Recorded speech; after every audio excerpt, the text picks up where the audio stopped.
இணைய நண்பர்கள் எல்லாருக்கும் வணக்கம். ரொம்ப நாள் கழிச்சு ஒரு புது வீடியோட உங்களை சந்திக்கிறது ரொம்ப சந்தோஷப்படுறேன். இன்றைக்கி UFC 316 நம்ம எல்லோரும் பார்த்துருப்போம்.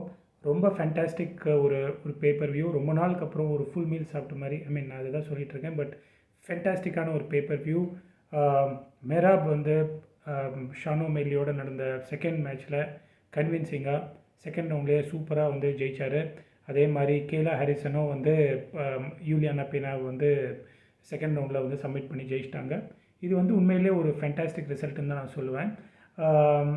ரெண்டு பேருமே வந்து இப்போ மெராவை பார்த்தோம்னா வந்து அவர் வந்து கிட்டத்தட்ட அந்த பேண்டம் வெயிட்டை வந்து அவரோடதாகவே மாற்றிட்டார். ஸோ ஐ டோன்ட் நோ இப்போ நெக்ஸ்ட் அவருக்கு யாருங்கிறது வந்து வி ரியலி டோன்ட் நோ. அவர் ஆனால் வந்து கோரி சாண்டகனை வந்து கூப்பிட்ருக்காரு. ஹி ஹஸ் கால் ஃபார் கோரி சாண்டகன். அந்த மேட்ச் வந்து உண்மையிலே ஒரு ஃபேண்டாஸ்டிக் மேட்சாக இருக்கும். மெராப் நம்ம எல்லாருக்குமே தெரியும், ஒரு ரெஸ்லிங் மெஷினு. அவரோட மேட்ச் எல்லாமே வந்து ஒரு ஒரு ஃப்ளாலெஸ் பர்ஃபார்மன்ஸுபாங்களே அந்த மாதிரி இருக்கும். கோரி வந்து அவருடைய அந்த ஃபுட்ஒர்க் வந்து ஃபினாமினல் ஃபுட்ஒர்க்கு. அது இல்லாமல் அவருடைய ஃபைட்டிங் அக்யூப்மெண்ட் வந்து பற்றி சொல்ல வேண்டிய தேவையில்லை. ஸோ இவங்க ரெண்டு பேரும் சண்டை போடும்போது கண்டிப்பாகவே ஒரு நம்ம மாதிரி ரசிகர்களுக்கு ஒரு ரொம்ப கொண்டாட்டமான ஒரு மேட்சாக தான் இருக்கும்.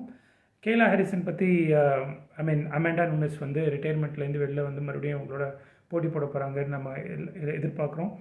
இந்த மேட்ச் நடந்தாலுமே உண்மையிலே சந்தோஷமாக தான் இருக்கும். ஸோ போத் வேஸ் இந்த ரெண்டு மேட்சுமே நம்மள மாதிரி இருக்கிற UFC ஃபேன்ஸுக்கு உண்மையிலேயே ஒரு ஃபேண்டாஸ்டிக்கான ஒரு விஷயமாக தான் இருக்குங்கிற நான் நம்புகிறேன்.